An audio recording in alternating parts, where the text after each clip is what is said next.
Hello, everybody. Welcome back to Tower Casuals, the Destiny podcast. I'm one of your hosts, Corey Deergan. Alongside me, as always, is the one, the only lore master himself, Josh Finney. The increasingly agitated lore master. For those keeping track at home, Josh's crusade against the API is continuing. 8 weeks. We are 2 months into the season, and I still cannot read lore books anywhere but in-game. That's so weird. Explicitly, man. Where they are located. It's really annoying, and I'm surprised that more people aren't up in arms about this, but I think that also goes to prove like a point that I was making last week about the scene that we got with our Guardian, Savathun, Ikora, and Aramis. Or Eris. Their names sound alike, okay?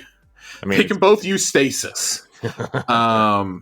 It really like drives home that point of like 90% of the people probably aren't reading the lore books. Yeah. This should be much more agitating to people, especially because like we got the final lore piece this week for the main book. Go listen to the radio message in the helm, and you get the final piece, and it's actually like really, really, really well done. I wouldn't say I would call it like essential lore for right now, but I think it's an essential setup piece, and it's, again, like it kind of toes that line of something I really wish that we could see in game, and I hope we see it as a flashback at some point. Yeah. But it's also one that I'd really like to read because I think it shows us so much about the character of Saint and Imaru. Like, this whole season has been a fascinating character study on Imaru and Ghosts as a whole, I think. But we can't sit here and convey half of it because I got to sit there and take fucking pictures off my big screen TV to try and read the lore right now, since I can't just pull it up on my computer. It's getting to a point where it's not just a nuisance, like it's actively annoying now. Like, it's actually detrimental. Mm-hmm. This is the Grimoire situation, but reversed. Now I can only read it in game. What the fuck, guys? Come on. Like, you used to be so good about the API, and I understand you don't want things to leak, but I think the model that they had the last couple seasons where, okay, we go a week or two and then we unblock it was actually working really well. I don't know if like other things had to take priority this season, but even if it is, like, just could you throw me a bone somewhere and talk about that? Because it's just, and I understand this is a problem that does not affect a lot of people. As long as the API is working for things like DIM and for loadouts, then like no one's going to complain. Yeah. It's us fucking nerds who are complaining about this. Yeah. Us nerds. Us who are trying to do fucking podcasts, guys. We're trying to talk about the lore. Okay, I'm not bife. I understand that. Yeah, so it's y'all gotta find a way for us to have this sooner. I could understand, like, again, if we were blocked off for like a week or two, I could understand, just because, you want people to go experience the story. Yeah. But when we're 2 months into the season, it's pretty, like, unacceptable. This is going to be a real big problem if Final Shape comes out and they're still doing this. Yeah. Because you're going to have an expansion, you're going to have, like, how are episodes? Am I going to have to wait like 4 months for episode lore to post? Right. Like, these are actual questions that I'm having to ponder now. Yeah. So, like, again, it's cool. You guys gave me all the weapon ones, and that's what baffles me the most is you gave me the weapon ones and like the ships and stuff that you wouldn't earn until deep into the season, but I can't get lore that we kind of need for context around the whole season. This book is actually really contextual. And it's really important. Like, it's everybody's reactions to us plotting to raise Savathun and about Eris's plan. It's so many of the main principles. Mm-hmm. And it's showing that even people like Mithrax are interacting with the deck of Whispers. Like, it's literally a tarot card deck. Yeah. So things like that are just, I want to explore the context of that, and I'm gonna have to go through this week and just take a bunch of pictures and label them as albums on my computer. Of course, I know the second I do this, they're gonna unlock the API. So yeah, as soon as you hit save on the last folder, it'll be like, oh look, it's all ready to go. I know. I check every couple days, and it hasn't. The API hasn't had an update in a month. Yeah, we're 5 days off from it being updated a month ago. So, and that was just a nothing update too. That was absolutely nothing. It was like the master versions of weapons, I think. Yeah. So a little bit of a complainy rant to start off tonight, but that's okay because we have not a beefy TWAB, but we've got some things to talk about in the TWAB. We have a lot of listener questions. We have probably about 15 or 16 minimum. They heard our cry. We only had like 2 last week. Yeah, I know. Well, so I did figure out, I'm pretty sure that like when we use the tag everybody function in Discord, as long as I do it outside of the thread, everybody does see it. I think when you tag everyone, it only is people who have interacted with the thread. Okay.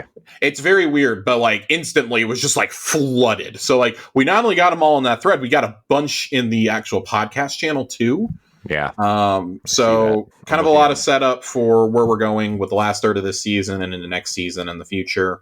Jesus, hopefully 24 comments in the thread by itself. So some of those are us like fucking around. Yeah. So still, Jesus. Yeah, there's a lot of questions. Hopefully I'm going to have show and tell next week. My Vexcalibur plaque is currently on the way from UPS. I'm very excited to see that. I will get to probably show it, and then I'll have to put it away because I'm pretty sure it's a Christmas present from me to me. Christmas present from me to me. Yes, I only ordered this back in like March. It's fair. March or April, whenever you could order it. I'm really stoked about it, though. Planning to put it right back there, right under my shelf. Nice. Man, Corey, it's been a busy week. Yeah, it's been a busy week. It's going to keep getting busier. Hopefully we're getting to the point where like the year is about to slow up. But we do another show here, and that show is going to kind of reach like its crescendo of news for the year within hopefully the next 24 hours. Yeah, man. I'm really tired of talking about that too. The long-awaited Activision Blizzard deal is finally, and trading has halted as of tonight. Yeah, trading is halted for Activision Blizzard shares, so that is hopefully coming to an end. They very bizarrely, Bobby Kotick had James Corden in to do a panel with. I saw that an all-hands meeting, and like, okay, well, of all people, he's the one. He is in fact the one. But hey, they confirmed that Guitar Hero is seemingly not dead. So, which of the Call of Duty studios is going to be making Guitar Hero is the question. Oh, God. Probably Treyarch. I was going to say Treyarch, but I think people think the Treyarch games are like the best. That's big weirdo energy to me. But seemingly, like Call of Duty has games planned out through 2027. Jesus Christ! I'm not thrilled. You can listen to me in a week and a half cry about 5 future Call of Duty games already being planned. We got that. Next week is Spider-Man 2. We will be doing this show while I am pre-installing Spider-Man 2. Yeah, very excited for that. Super Mario Brothers Wonder comes out the same day, and the Sonic Superstars. Jesus Christ, dude! So it's a very busy gaming week for Corey and I next week. Oh my gosh, dude! Two of my favorite nostalgic franchises, and then Spider-Man. Yeah, it's like good installments for all 3 too. Like, when's the last time we could say that all 3 had good games? Like, at the same time. Yeah. Well, maybe I'm never. I'm a little hesitant to say that Sonic's going to be good. I mean, if nothing else, Sonic Frontiers was good, so I'll count that. Yeah. The 2D games are usually pretty decent. Yeah, it's kind of like copying that new Super Mario Brothers look too, which I'm really stoked about with Sonic. Like, the people that I heard they got to play it were like, this feels like a true Sonic the Hedgehog 5. And that is the most exciting thing that I could possibly hear. Yeah. Oh, wait, I forgot Sonic 4 came out. Those 2 episodes of Sonic the Hedgehog 4. Sonic the Hedgehog 4, not a bad game. Truly not a horrible game. Yeah. Granted, my standards for Sonic games kind of dropped off the cliff in the last 20 years. Yeah. Considering the only good Sonic game I can truly remember, like, from the time I was 8 forward, is Sonic Adventure 2. Yeah. I like 1 also, but... Well, I was too young. When 1 came out, it was a Dreamcast exclusive. I was like 6 and did not have access to a Dreamcast, whereas I bought Sonic Adventure 2 Battle for my GameCube the day it came out. Yeah. And let me tell you something. For an 8-year-old who was like falling in love with video games at the time, video games beyond like Pokemon and Star Wars adaptations, City Escape changed me forever. Yeah. So I still have the physical CD of the Sonic Adventure 2 soundtrack somewhere in my apartment. I might have to find that for show and tell in the future. Yeah. It's one of the few physical CDs I still own. I think I have like that. I have a Majora's Mask one somewhere. Nice. I definitely have a Wind Waker one. Yeah. Oh, speaking of physical, did you see that Best Buy is probably going to stop selling physical media? I actually got really mad about this because my timeline was a combination of people going, "Oh, thank God! Like it's time. Everything's going all digital," and people like me who really like to get physical media screaming. Mm-hmm. I've kind of moved off of games as like physical media, with the exception of Switch games. Yeah. Just because Chelsea and I both have Switches, so we share them. Yeah. But if the recent strikes and price hikes on subscription services have not taught you anything, this is a problem. Right. There are so many things that are getting delisted left and right. You can sit here and say like, well, I don't care about that. I don't care about who cares about any of this. They will eventually come for stuff that you like. Yeah. Like it's already a problem that Disney's kind of reversing this a little bit, but it was a problem for a very long time where you couldn't get any of the MCU or Star Wars shows on physical media. Yeah. You still can't buy the final season of Clone Wars. Oh, that is an absolutely wild phrase to say. You cannot buy the final season of Clone Wars physically. That's so crazy. Why? Even the Netflix episodes are available, but not that one. I guess they hate free money. I don't know. Man. Even if it was just like a premium release through like Disney's website, like I would buy. Like I have the steelbooks for Mando season 1 and 2 on order. Nice. And I'm probably going to pick up WandaVision. I could give less of a fuck about Loki. Yeah, I didn't care for Loki. I haven't even started watching the second season yet. I don't know. I really fell off TV hard this year, as it pertains to subscription services. I watched 2 episodes of Secret Invasion, I think. Haven't watched Ahsoka. Haven't started Loki. Yeah, I need to watch the rest of Ahsoka. I'm on the last 2 episodes, I think. It's hard for me to focus on TV, I think. Yeah. Like, I've gotten to the point where like I have to be doing something at like all times. Yeah, that's where I'm at. I usually if I'm watching something, I'll have something on the other screen. My complaint about streaming shows is like, and I promise we're about to talk about Destiny. My problem with streaming shows is very similar to the problem that people have with the seasonal format in video games. Mm-hmm. Like, just not enough happens in these seasons. Like, we have like three meaningful weeks out of like 8. Mm-hmm. And that's kind of the point that I'm at with a lot of these shows. Like, yeah, I'm enjoying them. I'm having fun. But like Mando especially kind of felt that way this past season. As much as I still enjoy Mando. And a lot of that's because like Pedro Pascal's delivery is so good. Yeah. And I genuinely think that they come up with pretty fun action scenes in that series. Like, it's still good. Like, that's still like good Star Wars to me. And I'm sure Ahsoka is too. I enjoyed Kenobi and all that, but there also just comes a point where we talk about this all the time. It's so hard to pick and choose what media you want to keep up with. Yeah. All those Star Wars things are supposed to combine into a movie at some point, right? That's like a plan. The whole like section of the universe, like the Mandoverse, is supposed to eventually lead into Dave Filoni's movie. Yeah, which would be what? Mandalorian, Book of Boba Fett, Ahsoka, and it's presumed Skeleton Crew. I thought Skeleton Crew was a kid's show. Skeleton Crew is basically Goonies in space. But Jude Law is the lead. I've never seen the Goonies, so I can't tell you. Corey, you've never seen Goonies? No. You're an 80s kid, and you've never seen the Goonies. I am not an 80s kid. I was born in 86. It still counts. You're an 80s kid.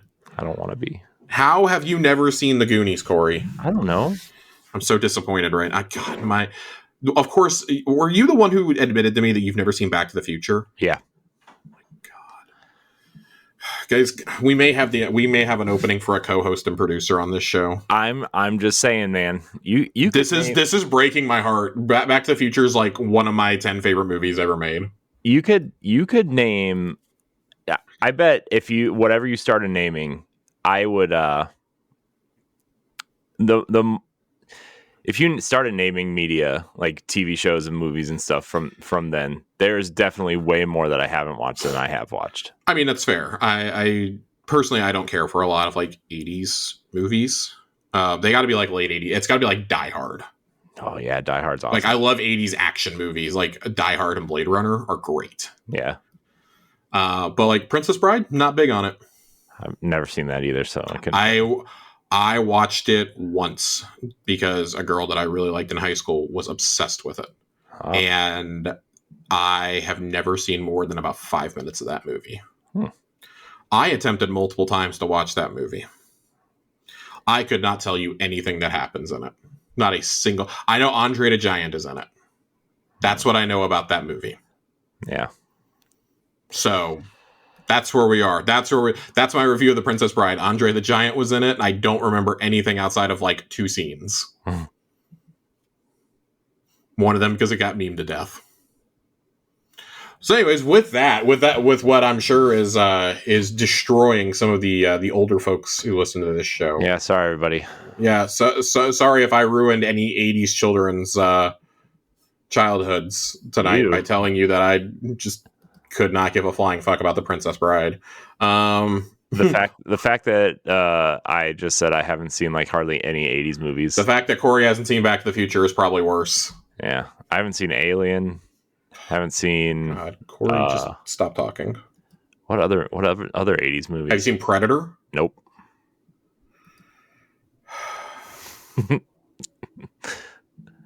What else you got for me there, Josh? I don't even know at this point. All right, let's stop. We've got a TWAB here. We do have some Destiny. Besides Corey breaking my heart, we have some Destiny here. No, you'll be fine. To whom it may concern. That's horrible. Who wrote this? I shouldn't be surprised. Festival of the Lost is coming back. Yeah, Festival of the Cost. Festival of the Cost coming back on Tuesday. Yay! I am actually really stoked for the changes. Festival of the Lost seems to be like the one event that they keep changing for the better, like each year. And it seems like they put all their energy into making this one good and everything else just like kind of shitty. Really stoked about this though. Legend Haunted Sectors are coming in. So let's talk about this. Eerie Engrams. A new type of engram for 2023. Eerie engrams have 2 uses. Players can crack them open individually for some treats or use them as currencies for hocus focusing. Hocus focusing. Wow. They have a chance to drop upon the completion of Haunted Sectors. Legend Haunted Sectors will have a higher chance of dropping Eerie engrams. Evil Levante has seen what Rahul has been offering this season with exotic focusing and has decided she'll offer her own spooky twist on the mechanic. During Festival of the Lost, Evil will also offer players opportunities to acquire exotic armor with 4 focusing categories, in addition to the legendary weapon Eerie Engram focusing. So the 5 kinds you can get are weapons, including festival weapons for a higher candy cost, exotic arms, legs, helmets, and chests. The cost for these, for the exotics, are going to be 1 engram and 2,500 candy. Ooh. And then 1 randomized Festival of the Lost weapon is an engram and 500 candy. 1 specific weapon is 1 engram, 1,000 candy. Special notes about the focusing. Players must own the expansion that the exotic armor is tied to in order for it to be eligible to drop from Hocus Focusing. So basically, you gotta, Forsaken, Onward. You gotta own those. Required expansions for each exotic armor piece are listed in the TWAB. We're not going to read all of that. Players will not. Here's the big one. It's been a source of annoyance of the low drop rates in the Legend Lost sectors, and trying to time when a Vex Strike Force is going to show up unless you have Discord bot, which we do. Shout out Nerd for setting that up for us. Nerd. Players will not need to have acquired the exotic armor previously for it to be eligible to drop from Hocus Focusing. This is a great time to go work on alternate characters. I personally will be trying to get a lot of exotic armor to drop from my Warlock. This means players who are still missing exotic armor will have a chance to earn it from Hocus Focusing. Players will only receive exotic armor for the class they are currently playing while interacting with Focusing.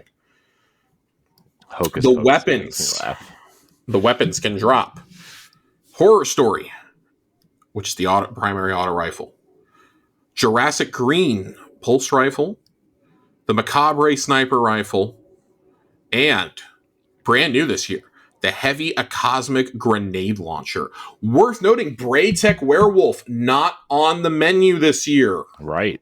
I don't know if that is an oversight or if it really is not coming back.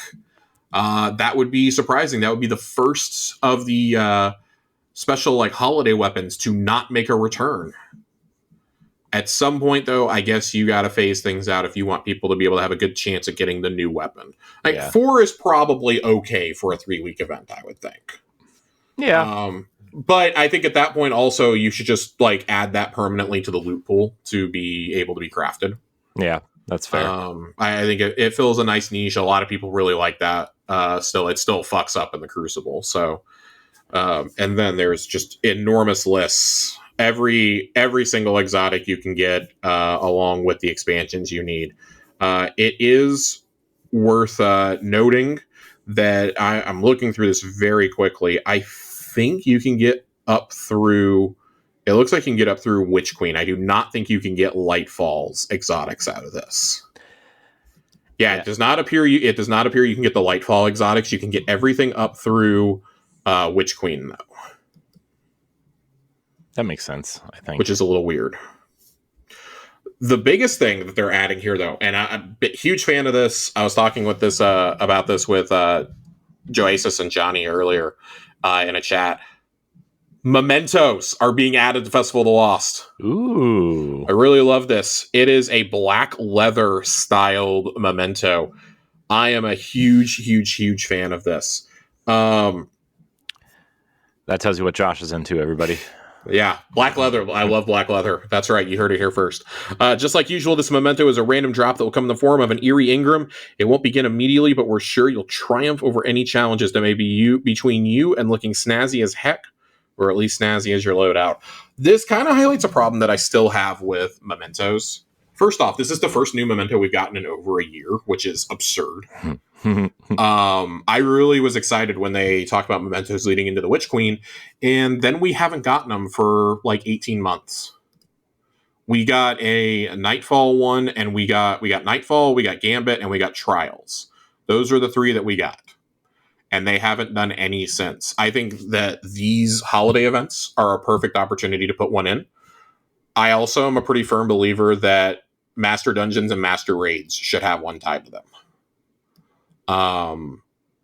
You already do 2 or 3 shaders for these. Why not remove one of the shaders and do a memento instead? Right. I personally would rather have the memento as a bragging right, but also the fact you can only carry 1 is really bothersome. I understand limiting it to 1 for something like going flawless in trials or for grandmasters, because like that's a point to brag about. For a seasonal thing like this, I think you should be able to hold like, I'm not going to say like, oh, let me hold like 5 or 10 of them. I'm going to say like, let me hold like 3. Like, let me hold 3, because by the time this rolls around next year, if this one's even brought back next year, mind you, you're looking at, I don't know, probably a minimum of like 30, 35 weapons that'll be craftable between now and then. Yeah. Like, you're going to tell me I can only use this 1 time? That's kind of fucked up.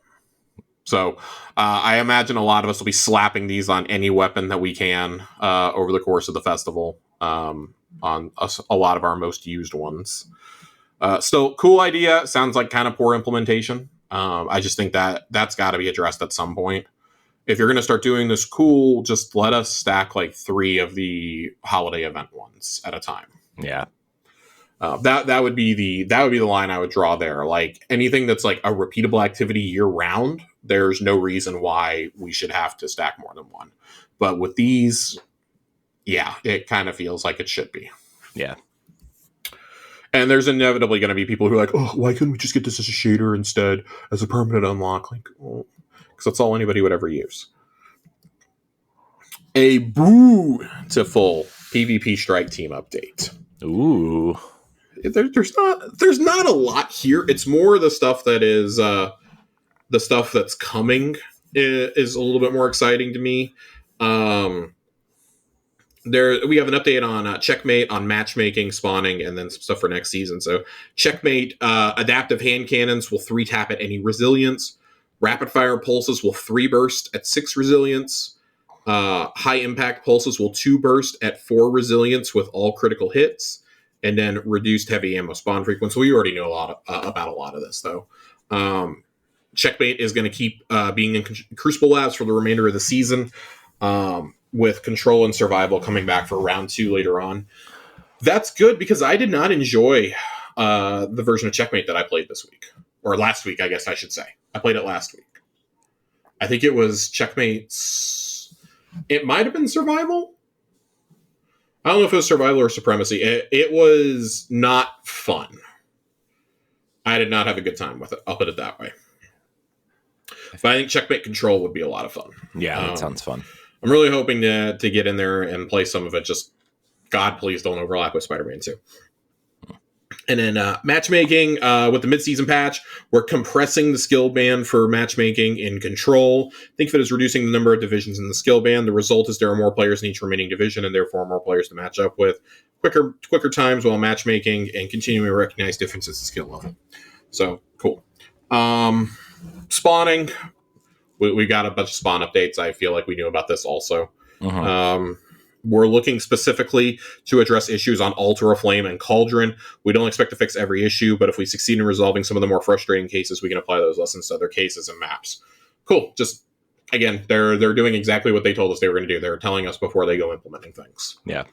And then next season, this is where I'm excited. I'm excited about all of this. Coming next season, season 23, Crucible playlist reorganization, including a 3v3 rotator node. I think I just heard A1 Johnny jump and scream from here.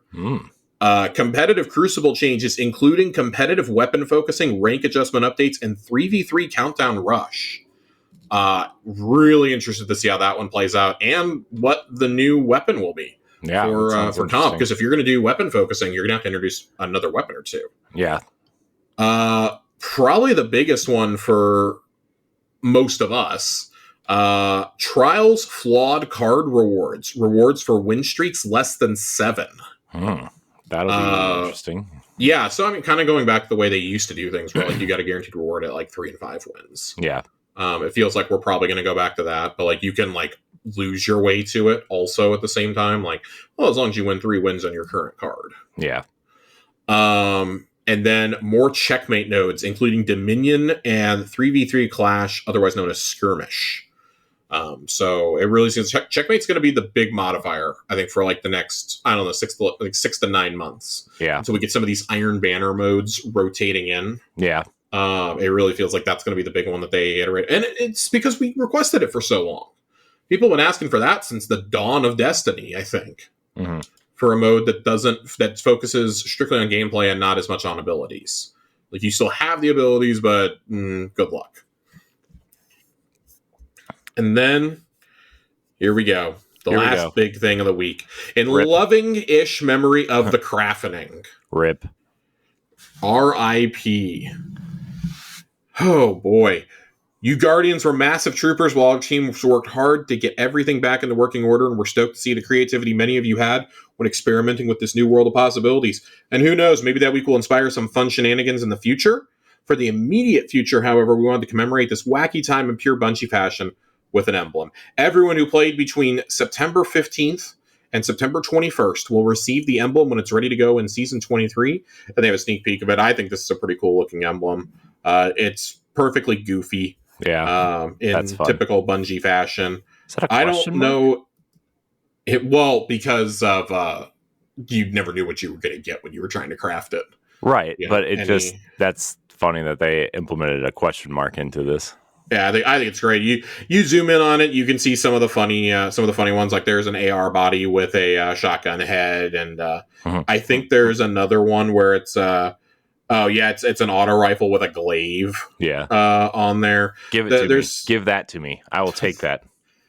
Talk to Joe Aces about how that goes. So that's pretty cool. We do have one last note here. I'd be remiss if we didn't discuss this. Again, something that's been requested for years finally is coming in Season 23. Sparrow Racing League. No, but it is relating to sparrows. Always on time is a beloved sparrow for a few reasons, but the primary one is its speed. There are so many other amazing vehicles to cruise around the galaxy in, so do you choose aesthetic or efficiency? Why not both? Beginning in Season 23, we're making that need for speed universal across all sparrows. After all, you can't fight crime if you ain't cute, and that absolutely applies to our handy-dandy modes of transportation too. So every single sparrow is now going to get the slight boost that Always on Time had. Yes. Which is great. I saw people in the Discord saying mini sparrow for life. Yes. I personally will be using the bumper boat that we got this year during Solstice. Yeah. That's my current one right now. So I really hope there's something where we have to race out of an exploding ship, similar to Lightfall's campaign, so that I'm using my little bumper boat to get out. I've been using the go-kart for a while. So yeah, the go-kart never hit the same for me. Unfortunately, I'm glad I got it, but it just never hit the same. yeah, I'm a fan of the tiny sparrows, though. All of them. The tiny sparrows are a lot of fun. So that's it. It's a real short TWAB. I feel like we're going to have a few short ones for the next couple of weeks until we start ramping up for the next season. It's just short, sweet, and to the point right now. Short, sweet, to the point. Short, sweet, to the point. But Corey, you know what's not short and sweet? The questions. The absurd amount of questions that we have here. Yes. Bring them on. Give it to me. Oh, boy. Give it to me. Oh, boy. All right. I'm going to figure out where we're going to start here. Should we start with the ones outside the thread just because then we can... Yeah, I'm trying to even find a starting point. All right. Let's do it. All right. Illustrated Dio writes in, do you guys think we will see warlords of old from the Dark Ages roaming around within the Traveler and face off against them in the final shape, similar to reuniting with Cade 6? Some of the suggestions that Dio gave us: Eris Morn's Fire Team, or actual time killing machine Saint 14, or even the Speaker. I don't think we're going to face off against other Guardians. I think to program that into PvE is really challenging. Yeah. And I think that's why, we're fighting Hive Guardians, and that was a way to use the light powers. I don't think that we're gonna fight Guardians, just because trying to fight with those abilities is going to be quite the difficulty curve for the average player, I think. Yeah. I mean, I could almost see them using one form of a hunter, one form of a titan, and one form of a warlock in some sort of Taken style art. Not necessarily Taken, but you know what I mean. I could, and here's the problem with I don't want to rain on anybody's parade. I do want to call back to what Bungie said in the Final Shape reveal, that the journey through the Pale Heart is really a representation of our Guardian's journey through Destiny. And that's part of the reason why Cade 6 is back. So it makes sense for Cade to be there. As for Ariana's Eris's fired. You're right there, Josh. Ariana is part of the fire team, but Ariana, Aramis, Eris, they all sound the same. Eris's fire team is a little bit of a more tricky situation. We do interact with Toland a lot in the game. It's worth noting. Yeah. Omar Aga is literally powering Xenophage. Yeah. So I don't know if we would really interact with them because they aren't specifically a part. I could see us seeing a manifestation of Toland. I want to be really clear. Toland, I could see. Yeah. But I think Toland would almost be more of a temptation for us to overcome. Yeah. Because Toland went in pursuit of knowledge, and that's why he floats around the Ascendant Plane now, essentially. Yeah. The Speaker would make a lot of sense. I would love to see if they got Bill Nighy back for this. Yeah. That'd be amazing, and that'd be such a well-kept secret. That would make sense to me for the Speaker to be there. But at the same time, I also feel like we've moved beyond the need for the original Speaker to come back. Yeah. The Speaker, to me, at least as he existed through Destiny 2's launch, is a relic of a time where they didn't know what they were doing with Destiny. Yeah. I'm not saying that I wouldn't welcome it back, but I think that if anything, we're getting a new Speaker out of this. I've long speculated I think it's going to be Crow by the end. Yeah. Crow is the only other Guardian that has explicitly seen visions from the Traveler besides us that we know of. Yeah. The Speaker only ever heard the Traveler speak in his dying moments. So it would be possible for us to see them. Because I think anybody who has died a permanent death and was of the light is a contender to be in here. You know what I would really like to see, and I know that it's probably not going to happen, but I think it would be cool to see all of the Iron Lords together. Yeah, and I mean, like, so Even we didn't interact with any of them. I would say that would be a little more feasible, even if it's like post Final Shape content. Yeah. I think that would be more feasible because we did have the story arc of Rise of Iron where we are made an Iron Lord. Mm-hmm. With Eris's fire team in particular, I kind of poo-poo that idea because we helped her overcome the visions of her fire team those were her nightmares in Shadowkeep. Yeah. And we've helped her overcome that. We've helped Zavala overcome his guilt over Sophia. Mm-hmm. We've helped Crow overcome his traumas. We've helped, Kaido overcome Gaul, etc. I think Gaul might actually be the most interesting one that we could potentially see in there. Yeah. Because so much of Destiny 2 doesn't happen. Like, the entire plotline we're on, it probably happens eventually, but it doesn't happen as quickly as it does without Gaul. Yeah. Because we forget the Traveler reawakening and killing Gaul was the whole thing that woke the Pyramid Fleet. Yeah. That alerted the Witness to where they were. Right. So I think there's the possibility that anybody who's died of the light or while they had a ghost or something who has died a final death very well could be in there. Mm-hmm. But I think it becomes too much of a gimmick if you do it beyond Cade and like Gaul and the Speaker are probably the only three I could imagine. Yeah. So put your Amanda Holiday theories away, everyone. She ain't going to be in there. She hasn't died while being a light bearer. Yeah. Hasn't died a final death, we should say. Yeah. And I think with Cade, it just symbolically, it makes too much sense that he's the one to lead us on the journey. If it was just that we needed a guide, I could understand like, the Speaker.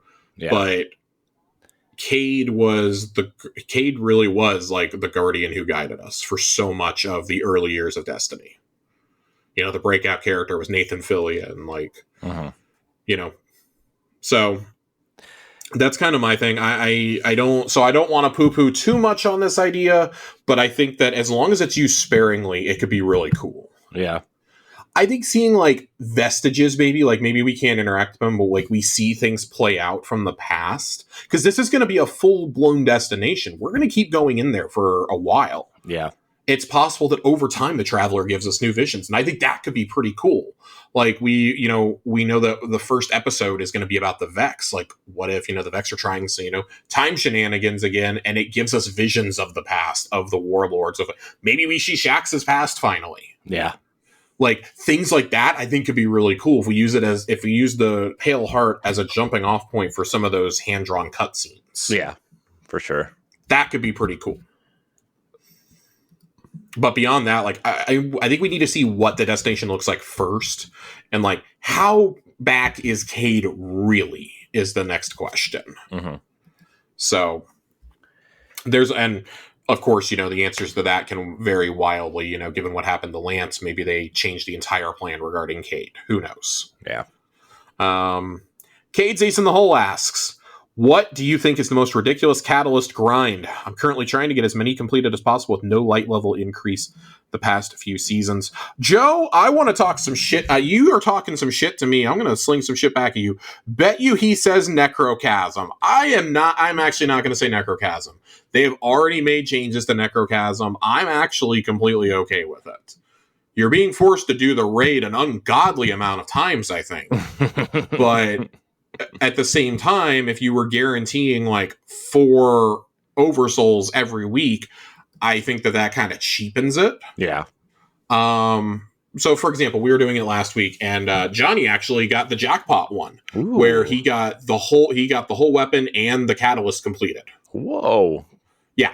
And we've heard that's it's going to be a rare thing. If that wasn't a possibility, the jackpot thing wasn't a possibility, I would probably I still have a problem with how many oversouls you have to get for the catalyst. I do still think that's a problem. Yeah, that seems like a big problem still. I think it's a problem. I don't think it's a big problem when we think about some of the other catalysts in the past. Polaris Lance immediately comes to mind. We had to get the 1,500 kills on the 5th bullet. Yeah, that was awful, man. I've never even attempted it. I've never even started. I will not do it. I do not care about any gun enough to do that. I mean, Polaris Lance isn't even like I mean, Polaris Lance fucks, don't get me wrong. It's just there's a limit to what I'm willing to put myself through. Yeah. That's like the definition of something you have to go sit in lost sectors and do, I feel. Leviathan's Breath, I remember it being pretty bad. Apparently it's gotten a lot better because now you can go into Dares of Eternity and get the unlimited heavy. Yeah. But before, again, that was pretty bad. You had like 6 shots. And if you didn't do it the very first season you could when the Wrathborn enemies were around, then you were really screwed. That one is on my list. Ariana's Vow is on my list. That has and always will be one of the worst catalysts because that's when you had to do the 400 playlist activities, but there were no boosters. This was the very first season they gave us a season pass exotic. There were no boosters, and you had to have it equipped on all of these things too. Mm-hmm. It's not just one of those passive ones where, oh, you can get credit just from like doing them and have the exotic quest and this and that. Nope. You had to actually have it in, not even on your person. You had to have it equipped to get progress on it. Yeah. Yeah. That to me is that and Polaris Lance are probably the 2 worst. Leviathan's Breath is probably in 3rd for me. Necrochasm doesn't even make like my top 4 or 5, frankly. Yeah. And a lot of that's because of the changes they've already implemented. If they hadn't implemented the changes and it was still totally random, then I would have a bigger problem. But that's one of those, like, as much as I want to get the catalyst for it, I will be happy just getting the actual gun. Yeah. Getting the actual gun probably involves no less than, I mean, unless your luck is extraordinary, no less than probably about 7 or 8 full runs. Mm-hmm. Which is, I think that's perfectly fine to get a raid exotic, by the way, too. I'd rather have that as a guarantee at that point. Yeah. And then, I mean, you work on the catalyst over time. It's just once you've gotten like all your red borders, it's going to be like, God, I'm just running this to get oversouls for the catalyst. Like, that's the definition of something I will do on weeks when it's farmable in the future, and I have nothing else to do. Yeah. So, and you always have the chance for the full thing to drop regardless, which is cool. So no, not Necrochasm. Joe does go on later on in the thread to say that that he's never a fan of any of the season pass catalysts. I totally agree. Ziltax wrote in and says their vote is for Lawrence Driver. That it was a trudge without they're all trudges without the season pass booster, but it's worse when it's a heavy or it's a special one. Yeah. And you only have so many bullets. Right. I'll say at least with Lori, that was a special. Yeah. So you could still get like 20 bullets for it. With things like Leviathan's Breath, good luck. Like, these are things you have to go and do in stupid Dares of Eternity. Like, there's a reason why I have 6 or 7 of these exotic catalyst quests just built up in my inventory. Yeah. Because I'm not going to do them. I don't fucking care. And Nadiki brought up Whisper was pretty bad. You had to get 300 precision kills specifically. That's also like, that's bad only because it's a heavy. Yeah. Same with Darcy. Darcy's pretty bad. Polaris is absolutely, but Polaris is the worst. Yeah, I would agree with you on all those, to be honest. It's just a lot of them I just didn't even try. Just because. Yeah, I'm not going to sit here and torture myself for it. Yeah. The ones that you can get over time by just like playing the game and using the weapon are the ones I like the most. Yeah. Because that makes sense. You're using the weapon. Right. Not having to chase a specific goal and like tank your team in a lot of instances. Yeah. Get like, 400 crucible kills, like precision kills, and like what is it like? Some of them are just ridiculous. Yeah, I always see people complain about, I hate that we have to go do stuff in PvP. Well, you know what? PvP mains hate that they have to come do, shit like the Necrochasm stuff, Mm-hmm. Like, we all got stuff we don't enjoy. World Jukebox writes in. World Jukebox, welcome home, buddy. After the final shape Bungie finally drops last-gen consoles, each Guardian gets a customizable space in the tower or helm, ability to display your seals, and then purchase artwork or items from Eververse. Thoughts? Do not give them the idea to purchase shit from Eververse. I'm done. There should not be a single thing purchasable from Eververse if it goes into a Guardian space. Not a single goddamn thing. This should be like raid trophies and Yes. things that you earn in game, I want to be able to put stuff in like you could in the Ice Hut on Europa. Yeah, that kind of stuff. You should brother. As soon as we get this, I'm taking Tanix's head back. Tanix's head is being hung up in my room above my bed. It's mounted. It's going to be mounted. I want to do that. I want to have weapon racks. I want a copy of the relic in my Guardian apartment, so I don't have to run to Mars to craft. That is still the dumbest thing that I can't do that on the helm. I feel like at least in the helm there should be like one of those portals to that room at least. At least, but you know. Yeah, no, we've said for a long time that we'd like this. We'd like to have like a little Sparrow garage, maybe like a hangar where we can view like 2 or 3 of our ships that are on display. Mm-hmm. I want to have a shelf for all my ghost shells. I want to be able to put like 10 ghost shells on a shelf. Mm-hmm. Let my ghost shells be my Funko Pops. I wouldn't mind getting. I think anything that you can put in there has to be something that can be earnable in game. There should never be a real world purchase tied to it. Yeah. The only exception I would make is for the collector's editions. Maybe you get like an in-game replica of whatever the item was. Mm-hmm. That would be really cool. I think I should be the artwork. Like, I think for like each raid and dungeon, you should unlock a couple pieces of concept art that you can like choose to hang up in there, or like set as a load screen or something like that. Like take a page out of Fortnite's book. Yeah. But the option to buy something to put in a Guardian apartment absolutely nauseates me at the thought. This game is already nickel and diming us enough. We don't need another option. Right. And I understand, well, if you don't want to buy it, just don't buy it. No, it's the fact that the option is even there and things are already nickel and dime so much in Destiny. Yeah. We don't need more of that. Mm-hmm. But I'd love to see stuff tied to like completing campaigns on regular, on Legend, completing raids on regular and on Master, you know, seasonal. Let me display my seasonal artifacts in there. Mm-hmm. I want my Splicer Gauntlet by my bed. Ziltax writes in and asks, do you think Xivu Arath is hiding on Tora Bottle? Like a double R reason to go there, and a fortified war planet seems like a logical choice. If not, where do you think she will have retreated to? Tora Bottle is basically destroyed at this point, by the way. Tora Bottle essentially doesn't exist. She kind of turned it into a war moon. I don't think she's on Tora Bottle. Yeah. It's too on the nose. Like she is in Seoul somewhere. Yeah. It would not surprise me if she was hiding out on the Dreadnought, frankly. Yeah, that's what I was going to kind of say. Like, it's still there. It's still hanging out there. Like, it's still hanging out there. It's just been chilling. Mm-hmm. And when Osiris was tracking Xivu Arath originally at the beginning of Season of the Hunt, one of the places he went to was the Dreadnought. Mm-hmm. He was led there. I think that would be probably the most reasonable place for her to be if she still is in Seoul, which, mm-hmm. I mean, I imagine she has to be. She was leading the assault on the Throne World, for God's sake. Right. I don't think has the capacity to flee right now. Yeah. So we'll see what happens, but either her or Savathun has taken over that Dreadnought. Yeah. One of them is taking that Dreadnought for themselves. Whoever survives that war is taking the Dreadnought. Find out in episode 3 next year. Right. Yeah. So that's where I think that's happening. Oh God, now we can go into the actual thread. The threads.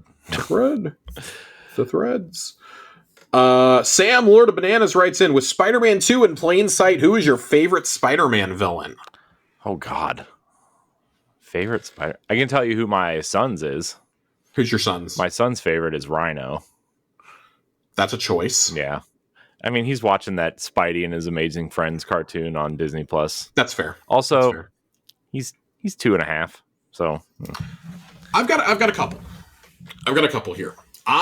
So first off, and I have to say like a specific incarnation of this particular character.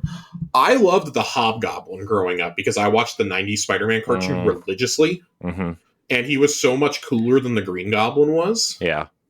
The Green Goblin on that show was just kind of corny. But this dude was like so over the top. And Mark Hamill voiced him. It was great. You don't like the Spider-Man 3 version? The movie version? No, I do not like the James Franco Sex Pest edition. Where he's like flying on the snowboard. No, but that was far from my biggest problem with that movie. So yeah, no, the Sex Pest edition is not okay. I've always been partial to. I was at the exact right age at the time, obviously, of Willem Dafoe's Green Goblin. Mm-hmm. Just incredible, and No Way Home reinforced that. Him and Alfred Molina absolutely crushed those roles. Yeah. Alfred he's the definitive Doc Ock as far as I'm concerned. Yeah. Overall, I mean, it's a really generic answer. I got to go with either Dr. Octopus or Green Goblin. Mm-hmm. Both of them could be considered Spidey's arch nemesis for different reasons. Yeah. Dr. Octopus is every bit as smart as Peter Parker. And it's probably he's definitely the smartest villain, I think, that Peter faces. Oh, yeah. Green Goblin, though, I mean, because the personas change between either it's Norman or Harry, so it's always someone that's super important in Peter's life. Yeah. I love Superior Spider-Man so much. It's such a great comic run. Dr. Octopus gets put into Peter's body. So great. Oh, geez. Oh, it's so great. Right now, right now there's another in the regular Spider-Man comic. The Green Goblin persona has taken over Peter Parker, and Norman is the hero trying to save Peter. Yeah, it's so weird. Yeah, it's so weird. I'm not okay with it. The cover art freaked me out. Huh. But yeah, Green Goblin and Doc Ock over here. Yeah, I mean, I definitely think Spider-Man 2's Doc Ock is like the best. I think he's the best villain in any of these movies. I think. I was also I actually really liked Michael Keaton's Vulture. Oh my god, yeah! If we're gonna keep it to the movies, Vulture has to be up there with those two. Yeah, it's like the villains are either really really good or they suck. Yeah. So yeah, I mean, my only real reference is the movies. That's fair. That's fair. I mean, those Tobey Maguire villains are just iconic. The first two, at least. Sandman, meh. Well, I mean, Venom is iconic for different reasons. Yeah. I feel like Venom is such a cop-out answer at this point. It is. So it is. I don't like Venom. I don't particularly care for Carnage. Yeah. I've never really liked the symbiote characters at all. You mean symbiote? Symbiote, whatever. No, remember when the the Venom movies were coming out and they had to re-record those lines where they said symbiote to symbiote? Unbelievable. Dabmaster 5000 writes in and says they had a couple questions here, and kind of some bullet point ones, and I'm going to go through these real quick. A review over the Wishender hot swap would be cool, and a drip check of random Guardians. So we do fashion contests pretty regularly in the Discord. We haven't done one in a while. Maybe we'll do one here. I'll talk to Nerd about maybe we should do a Halloween one. Yeah, I'm going to talk to him about setting one up for your spookiest fit. And I'll contribute the prize this time around. I'll do $10 worth of silver as usual. But that's usually a good way to get some drip checks on our Guardians. We do have over there in the contest channel. You can see some of the past ones that we've done. And Josh, I have a ridiculous old man question for you. Hit me. How did the term drip come to be like about clothing in your outfit? People who were younger than us and cooler than us came up with it. It's fair. I'm gonna allow it. I need you youngsters to explain this to me. You young whippersnappers. Yeah, me, Corey, Ronnie, Aaron, we'll all gather around in our wheelchairs and you can explain it to us. Yeah. And we also, it is also worth noting, we do have a Fashion Sense channel also where you guys can share your drips. So it's a little hard to do on the pod to critique Guardian fashion. As for the Wishender hot swap, we will tackle that probably in the next couple weeks. I'm going to talk to Joe and see if I can maybe get Joe on here. Joe uses Wishender a lot more regularly than Corey or I do. Mm-hmm. I want him to explain to me exactly, I know why it's good, but I want him to explain to us exactly how Wishender became as good as it is. Yeah. And with us having a slow couple of weeks, we're going to have him on to do that. Info on Eris would be nice. I didn't do the story missions this season, and I probably won't. Dab, I gotta encourage you to go do the story missions for this season, even if it's just those first couple and then the final one. I really got to encourage you to do those. They're really, really good. The dialogue that Eris has the Anatheum and in her interactions with Ikora, and as we discussed last week with Savathun and even with Drifter, there's some really, really good stuff there. I would really encourage you to go play it. We have broken down some of the story over the last few weeks. I will dive a little bit deeper into the lore pages we've gotten out of both lore books. Starting next week, we'll just do a pretty big emphasis on the lore corner for a few weeks. I want to read some of them because these are two of the best seasonal books we've ever gotten. Yeah. Both of them are so good, which means I'm going to be killing myself to try and finish the minor arcanas this week. I have 4 remaining. Somebody sent me a chart that I need to reference to figure out which ones I'm missing. A chart. Yes, I'm missing 4 because I'm still missing a few pages of that stupid book. But I want to get that done so that I can read them because there's some great musings from Savathun and Xivu Arath in that particular book. And the other book, it's, as we discussed earlier, it's the perspectives of kind of everybody around this mission that we're all undertaking this season, including the very critical one we read last week between Ikora, Eris, Savathun, and Maru and the Guardian. Mm-hmm. We'll read the Saint 14 one at some point. We've got one we got to read about Elsie. Imaru has 2 from his perspective. So there's a lot going on there. We've talked a lot about Eris over the years. Maybe we'll do an Eris refresher at some point. Maybe towards the end of this season, we'll do a big Eris refresher. I really want to see if there's going to be anything else that they do regarding the seasonal storyline. Like, maybe like was there like a Faustian bargain that we didn't know about? Yeah. Regarding Eris. If not, we'll definitely tackle some Eris lore towards the end of the season for you. Eris lore. Joasis asks us, put together your raid team using Marvel heroes. Oh, God. Now, we have to... I will say it specifies it's got to be heroes. Yeah. But I'm going to let anti-heroes count, too. Who would be an anti-hero? Like Taskmaster, for example, who's my first pick. Taskmaster. Okay. I'm going Taskmaster. Not always a villain, definitely not always a hero. Has worked with the heroes. I'm going Taskmaster. My number 1 pick. You gotta have a hunter on the team. Yeah. You gotta have a hunter. Mm-hmm. Let's see. Man, I'm trying to think strategically here. I'm gonna go with Captain America as a bubble titan. Seems like a defensive style thing just because he has a shield. I don't know. That's fair. That's fair. I mean, we do call it the Captain America shield. Yeah. That's fair. Yeah. I'm going to go Thor, the God of Lightning. Ooh.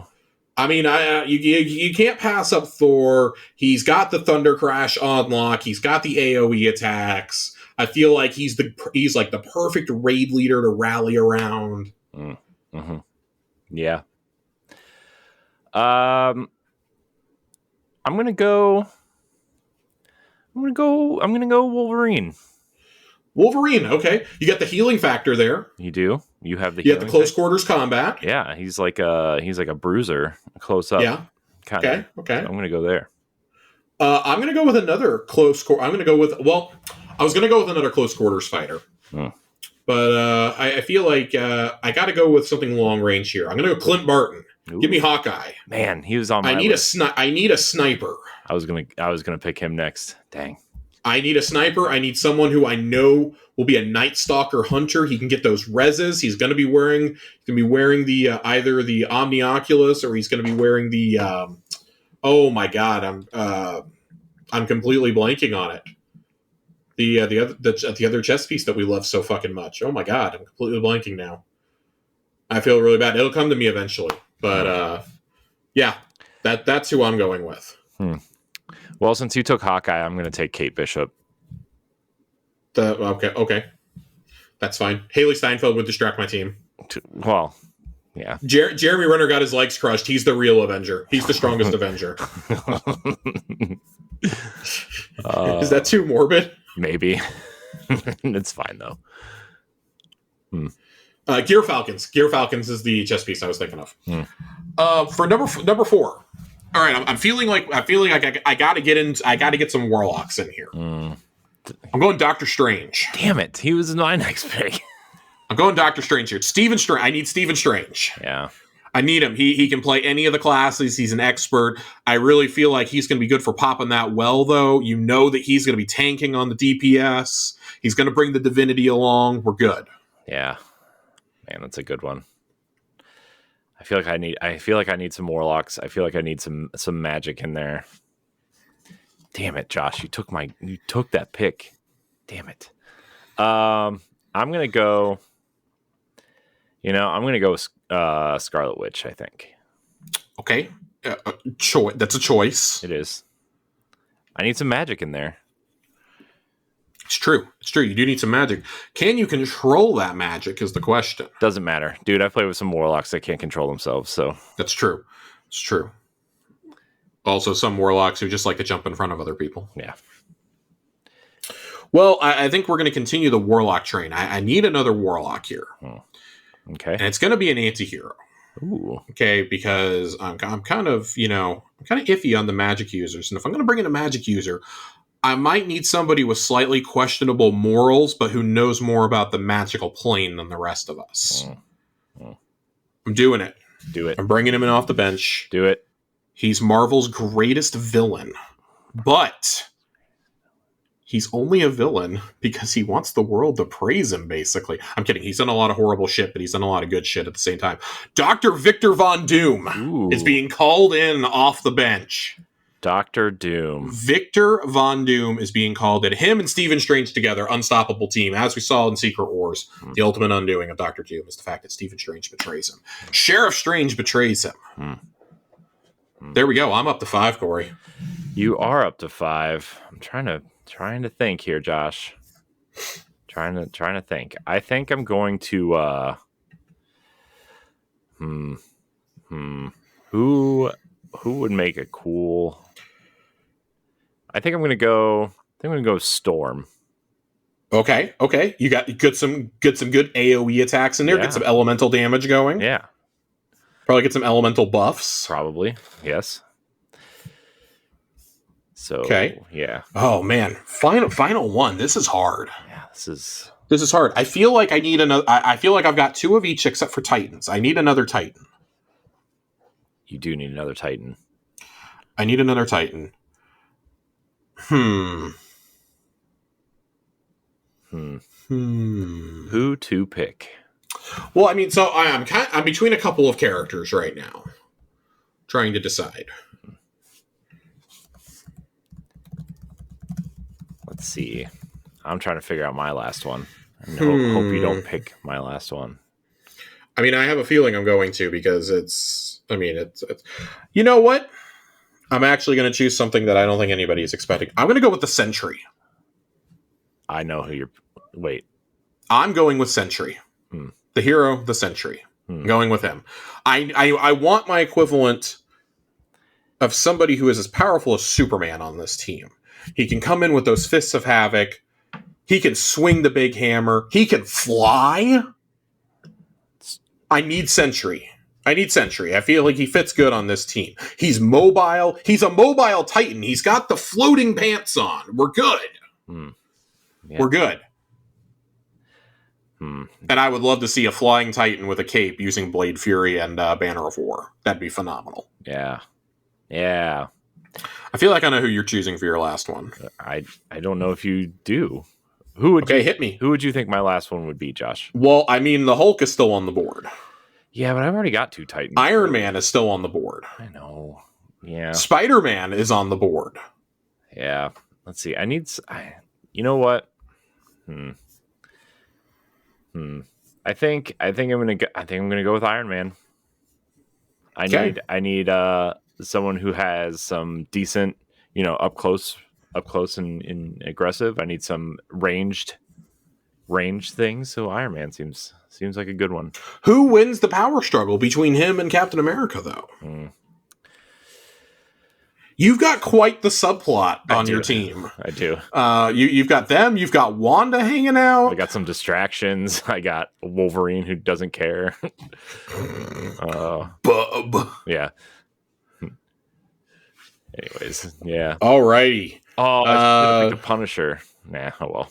I fucking hate the Punisher. Airmail Attic writes in and goes, can you give us a prediction or an opinion on the new post-final shape content delivery model and how it'll stack up to the current model? Context. I love the story content, but I'm sick of the current delivery model. It's very methodical and built to force engagement with seasonal activities. I get that. I'm just kind of over with being drip-fed progress over 6 weeks to have the climax and a 30-second cutscene that I'm a bystander in. Feels really worn out. I could not agree more. I think that's been the number one complaint over the past couple of years, especially since we started getting much more in-depth with the story content. I would say around Haunted. Mm-hmm. I think until Haunted it worked, and then Haunted there was so much story interaction every week that it got to a point of, oh, we can't go back anymore, and the next season immediately went back to it. Yeah. And we've kind of like seesawed since then, like, okay, that season was bad, but Seraph was good. Defiance was bad. Deep was a little bit better. This has been a little bit better. But again, we've only had like 2 or 3 weeks in each of these couple of seasons, with the exception of Seraph, that have been like actually pushing the story forward. I'm cautiously optimistic about episodes. It feels like it's kind of a good medium between seasons and expansions. Yeah. It kind of feels like it's going to be like 3 mini expansions in a lot of ways. Yeah, and I still think the story is going to be chunked up, though, in my opinion. Yeah, but I think the story is my concern. I think you're going to get like a 4 mission chunk every 3 weeks, or 3 mission chunk every 3 weeks. Every 6 weeks. 6 weeks, yeah. Yeah, every 6 weeks is how content's going to be delivered. Yeah, I would say like maybe like a Rise of Iron Link campaign, like four real missions, and like maybe an Exotica mission or a strike. Yeah, that's to be a part of it. Yeah, that's kind of what I'm feeling in terms of the story delivery. And I feel weird saying this, but I kind of feel like you have to drop that at the beginning of the episode also. Oh, yeah. You have to drop it all at once. You can't. I think we're all over being drip fed. And the reality is there's too many games now. Like, it was great when we didn't have a lot of games to play during the COVID years. And when they finally figured out seasons, that was great. Mm-hmm. That was great. We were really starved for content. But this year, it's kind of a testament to, I think, Deep and Witch have been much stronger narratively. Yeah. Than Plunder was last year, or how Defiance was earlier this year. But there's so much high quality stuff right now. It's impossible to try and keep up with ongoing games, to keep up with AAA games that are coming out, other multiplayer titles are releasing, movies, shows, podcasts. Like, there's just so much quality content out there now. Yeah. And I think people are always going to go for the new, fresh experience over something that they've gotten into a rut with. Yeah. So I think episodes is Destiny's way of trying to change that experience up, and like, hey, it needs to cater to those who want to play some and then dip out. Yeah. But like, have enough depth there to where the people who like this is their main game have enough to grind out. Right. And the first step for that is, I think, making the story content available the first day, the entire storyline, with the risk of it being spoiled for people, and making it to where episodes aren't taken out of the game. This content cannot go away. Yeah. This needs to stay in beyond the year. Yeah. So, and that's something we've been beating the drum about with seasons like forever. Yeah. Airmail also writes in with another question. How do you balance a desire for Trials loot with the toxicity of the player base? I got no less than 5 hate messages each of the last 2 weeks. Stop being good. I suck. I don't get any messages, so. So I first off, I feel like the hate mail is a lot more prevalent if you play on PC. Yeah. Because you got the chat box there. I've gotten some on console, but I think don't be good at it. Yeah. Be like aggressively average. In all seriousness though, my life. I think it's just kind of a problem that's plaguing any sort of competitive shooter at this point. Yeah. You're always going to get those people. Like, I always bring up this comparison, like, the hate mail doesn't bother me as much. Like, even though it is toxic, like, when I see it, it doesn't bother me. It makes me laugh a little. Like, I was forged in the fires of Halo and Call of Duty lobbies on the Xbox 360. Yeah. Like, that was my teenage years. I have heard every insult you can possibly, like, there are no less than like 500-600 people out there who have claimed to have slept with my mom at this point. Okay. Like, it is truly unfathomable how many people have said that. I have heard more racial slurs than you can imagine in those lobbies. Like, it just gets to a point where it's like, if it's getting to be too much, I would personally lock down my profile and lock down like who can send me messages, who can send me direct messages and whatnot. That feature's not available on consoles, is it? It is on console. Yeah, it is. What, turning DMs off from people you don't know? Yeah, mine are automatically muted and go into a separate folder. Oh, that's cool. I didn't know that. If it's people that I'm not directly friends with on Xbox, it just does that. Huh. So interesting. I don't let it phase. I try not to let it phase me, honestly. I remind myself that like you said, like the desire for the loot is there. I'm there to get the loot and get out. But I understand like not everybody is built the same way, and it truly is frustrating. It can be a really frustrating experience, especially if like people are holding you accountable or you're getting taunted by the other team. Like it sucks, but unfortunately that is like internet culture right now. Yeah. It's all about owning the other team, you know, like we see it in every single facet. We see it in sports, we see it in games, we see it in, politics. Like it's all about owning other people. Yeah. It's just really fucking stupid. It's a bunch of people who never stop being 14. Yeah. So, Classic Mark actually replied to that one and said, I message those people and ask for constructive feedback on how to improve my skill. Most of the time they're jerks, but sometimes someone will give you some good tips. The asshats are just being mean. To be mean, do not deserve a good teammate. Could not have said it better myself, Mark. Could not have said it better myself. Yeah. Mark writes in with a question for us. I want to know what you think we'll be doing next season. We still don't know how to get into the Traveler. Zivu is weak, but still out there. Do you think the last season will get us as hype as Season of the Seraph did for Lightfall? Yes. I'm staking my reputation. I'm staking my reputation on hyping things up. I absolutely think the next season's going to deliver. Yes. I really hope it does. I really sincerely hope that it does, because I think this has been overall a pretty like lackluster year of seasons. I've enjoyed the story and I really enjoyed like the mechanics in each season, but it's like we just talked about in the answer to Airmail, like it's so spread out that it does lose its impact over time. Yeah. And even over the course of the season, but at the same time, it's never been easier for me to dip in and out of seasons. Yeah. So I kind of like that aspect of it. I really think next season we're going back to the Dreaming City. I think it's going to be a combination of the Dreaming City and dealing with Aramis. Yeah. I do think Aramis is a plot line that is resolved at least most of the way before the final shape. We've seen that she's not like super on board with the Witness. She's only aligned with him because she thinks that's the only way that Reese can truly be reborn.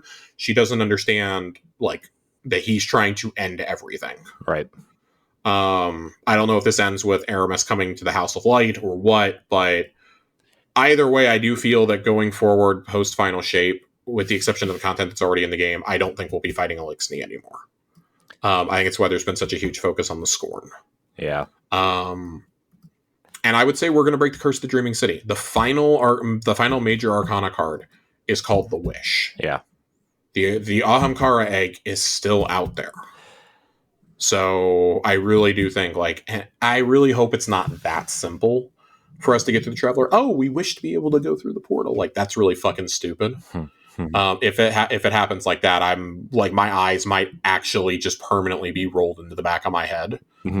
I'm holding out hope that we get some really, really, really well delivered story here, because the lore has been phenomenal. The lore's been phenomenal. I think that the evolution of Sloane's relationship with Asa last season was really cool. Eris's transformation this season, obviously, really well done to me. Just, it's too spread out. It's too little some weeks. I'd rather have a tight 4 or 5 week story than 8 or 9 weeks dragged out. Yeah. So that's where I'm going. I'm holding hope that we're going to get a new special secret exotic mission next season. It seems like the third season is about what they typically skip for those. Yeah. And I think that's, at some point, things we're going to have to suffer because they're doing the playlist refresh for Final Shape. So I don't want to set expectations too high for content that'll be added next season, but I think the story content will at least hit. Yeah. I'm most curious about that dungeon though. I really feel like if we're gonna break the curse of the dungeon, if we're gonna break the curse, it might be in that dungeon. A true Dreaming City dungeon that's not just in the Ascendant Plane would be awesome. Yeah, that'd be kind of. I really like that. I love the Awoken architecture. Yeah, I like the color scheme too. Yeah. You get any theories, Corey? No, I'm kind of with you. I kind of feel like they need to kind of wrap that up at some point. Like it'll either be this season or at the beginning of next season. Like the first thing you do the next season of the do the last like the the final wish. It would be kind of lame if they wished to go into the Traveler. Yeah, but at the end of the day, if you really are stuck on trying to figure out, I guess, but also they have a writing team for a reason, and I'm sure they're much better writers than we are because we're sitting here doing a podcast and they're working at Bungie. So, yeah. So, I trust in Bungie to figure it out. Jiggly Panda writes in, since I haven't heard either of you talk about Mortal Kombat, which Destiny character would fit inside the Mortal Kombat universe? Oh, God. Is this where I say I'm not a huge Mortal Kombat fan? Yeah, I'm not really either. Mortal Kombat's like really like the violence is just like gratuitous and too over the top for me. Yeah. I mean, I think Oryx would be cool in there, but Oryx would be, I feel like any of the Hive Gods would fit really well. Yeah. I mean, if we're going Guardians, then it would probably have to be like Shax or Saladin. Maybe Saint. Yeah. Drifter. Oh, God, Drifter.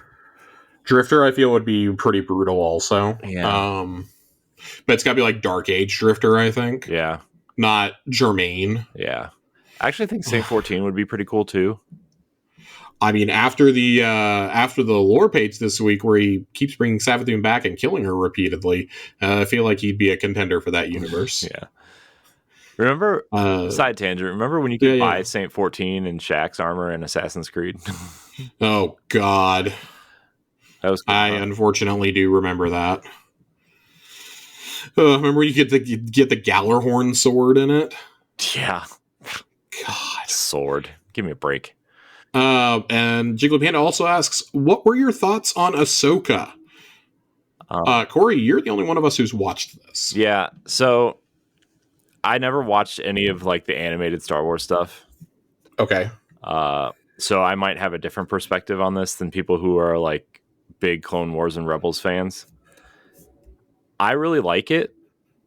I kind of really like Ahsoka as a character, and I like seeing some of the things that they do in the show. I'm not going to spoil it for people who haven't watched it, but I really like it. I think it might be one of my favorite of the Star Wars shows that they've done, behind Andor and maybe The Mandalorian season 1.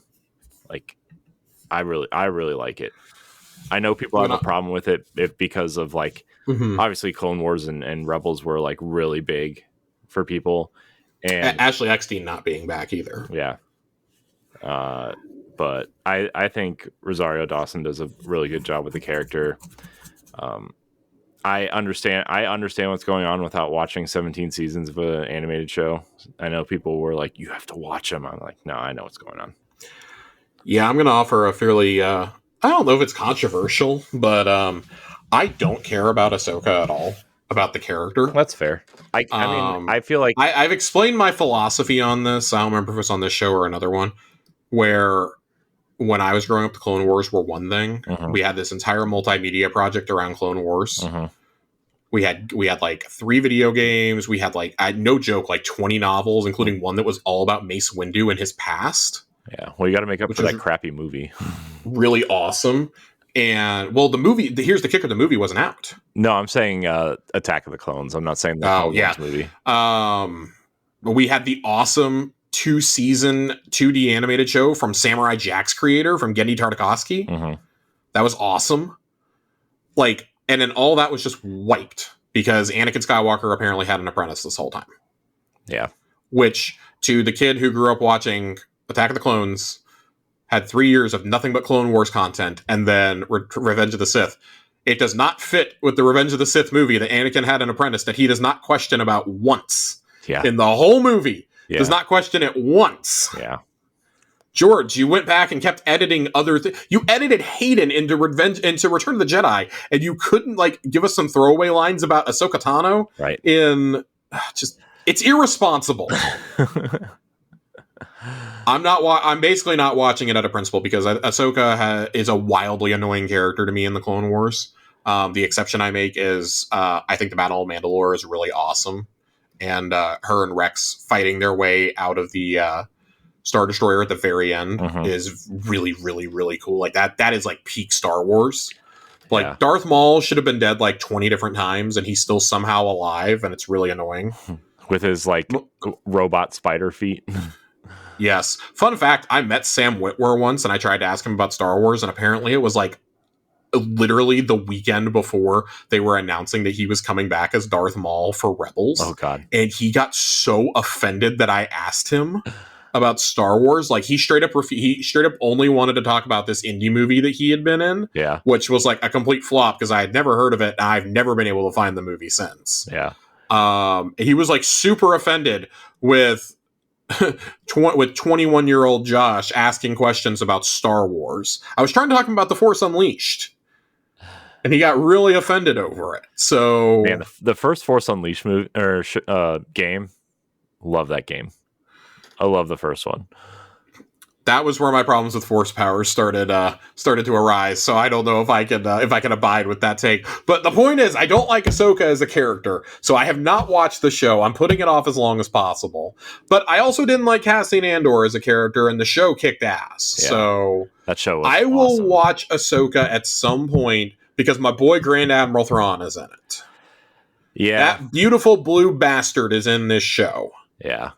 And I need to see it. I grew up on the Timothy Zahn books, so the OG Grand Admiral Thrawn was awesome. Like the Thrawn trilogy was literally the heroes of the original movies, with Mara Jade facing off against Grand Admiral Thrawn, Luke with 2 U's in his name. Wait, what?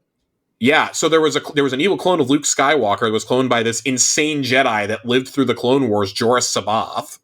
He had turned to the dark side and was like working for the Emperor or something because he'd gone mad and had cloned Luke Skywalker from his hand that was cut off at Cloud City. Right, I forgot about that. So Luke had to fight his clone, who was differentiated in the text as Luke. With 2 U's. Him and Mara Jade had to duel this guy, and he's using Anakin Skywalker's lightsaber while he's doing it. That's really cool, actually.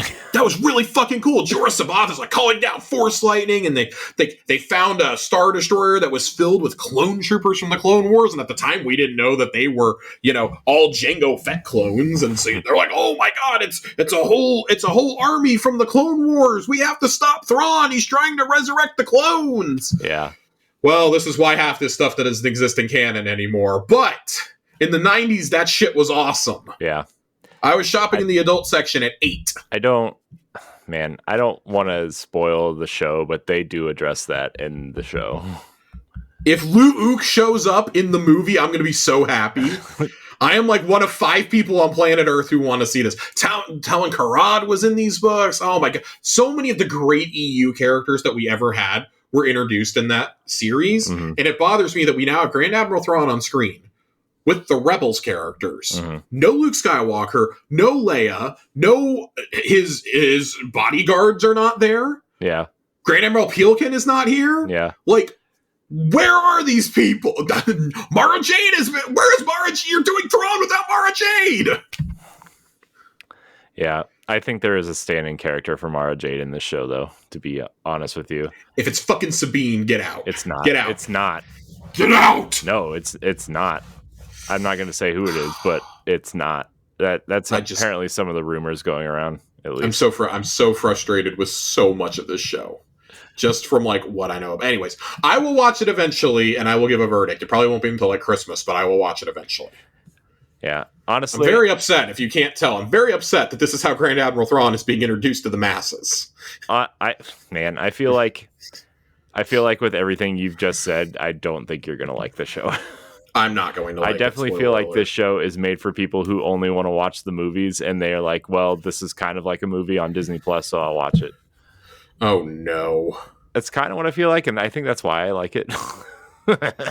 Tiger Jesus writes in, what's something from the final shape you wish we got early? Episodes. Yeah.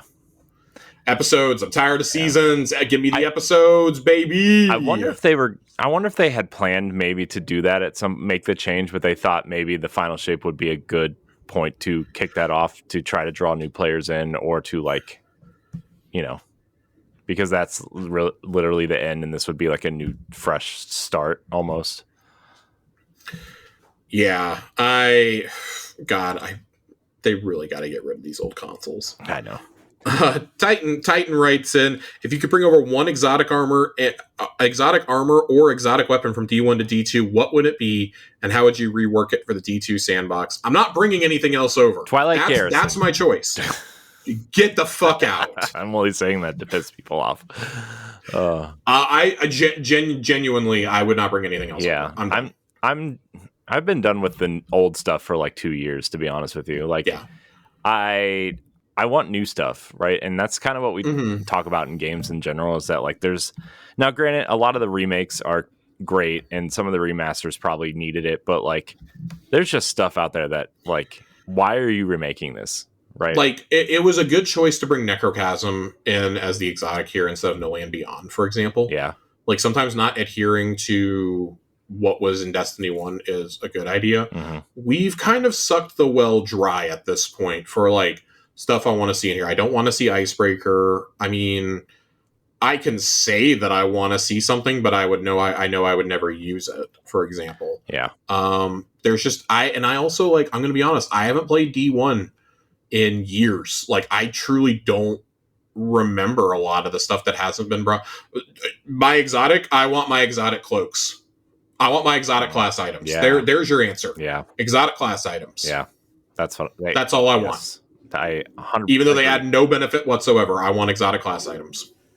Yeah, I don't even know what hasn't made it over yet. There's plenty of stuff. I mean, they're still bringing a couple in the final shape, but I really do hope that the final shape is that and the anniversary pack that we're inevitably going to get. Yeah. I hope that's it. I want the final thing they bring over to be No Land Beyond. Yeah, just because it's a gigantic meme. The thing that everybody wants is Icebreaker, and Icebreaker fundamentally cannot work in Destiny 2. It will not be Icebreaker if you make changes to it. Yeah. So, no. I genuinely, like, it's a boring answer. I would not bring anything else over. I'm done. They gave me my wildest dream. I always said they would never bring Galley, and then they brought Galley. That was the moment that I knew that we were probably approaching the end of D1 content in D2. Yeah. As far as like weapons and armor go, because that's the most iconic weapon in the series. I thought we would get it at the end of the story arc. I didn't think they would give it to us then. Yeah. For me, that would be the signal that we were wrapping up on Destiny 2 is if we got Gallarhorn. Yeah. I think the only thing too would be Young Wolf's Howl. You could bring over at some point, but yeah. I mean, I feel like that would be part of an anniversary. I would like that just for story purposes. Yeah. I think that even if we couldn't use it, I'd love to see that hanging in a theoretical Guardian apartment. Yeah, as like a trophy. Like, oh, you played through this in D1. Here, we're going to give this to you in D2. Yeah, I also think that would be an interesting, just exotic, like a nod if they ever bring Wrath of the Machine over. That could be a really fun quest to have to go back to Fellwinter's Peak to retrieve the Young Wolf's Howl. That could be a really cool little quest. Yeah. I don't know if we'd ever get it, but that could be cool. Like maybe set a dungeon at Fellwinter's Peak. Mm-hmm. Like maybe like inside that temple, there's like a back door that opens into a dungeon. That could be really cool. Yeah. Like how did Saladin not know about this? Or like it's like a proving right for the Iron Lords or something. Yeah, that would be really cool. Actually, it's just a whole bunch of fucking cabal that he's been starving without extra rations for like 2 years. Oh, Jesus. Saint writes in, what is a moment you were absolutely terrified in Destiny? Terrified in Destiny? The first time that I encountered Trevor. Oh, God. Yeah, Trevor was fucking awful. God, dude, I can't. Dude, the first time that happened, I just gave up because I couldn't figure out how to get around him. My serious answer though is in D1 when you're playing the Taken King campaign and you go to Crota's funeral. You infiltrate Crota's funeral, and then Oryx detects that you're there, and you have to run backwards through the Crota's End raid to escape.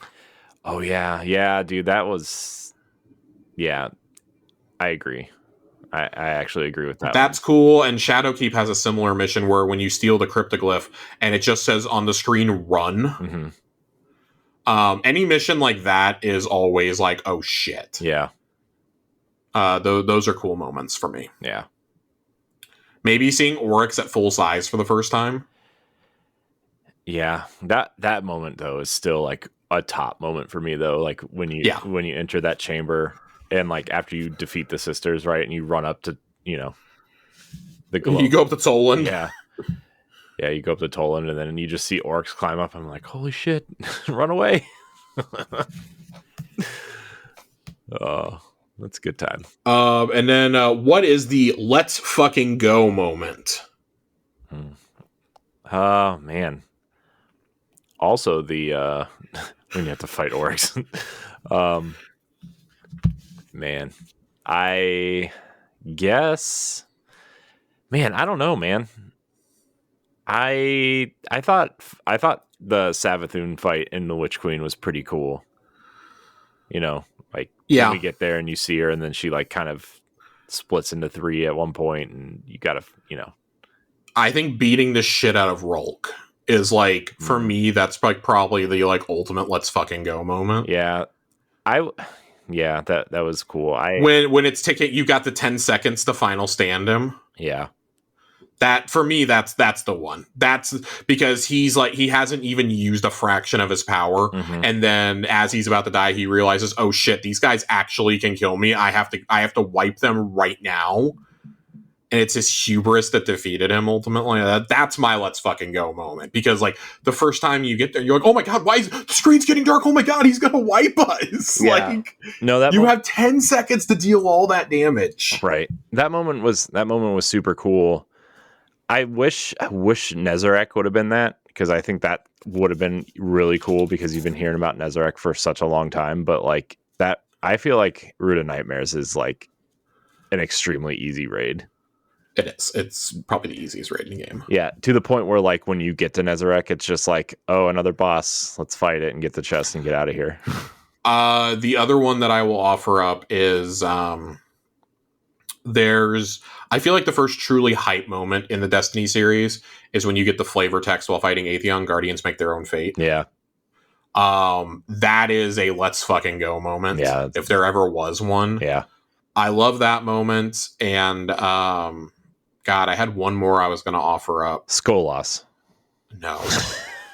My experience with Skolas was running in a circle for 30 minutes.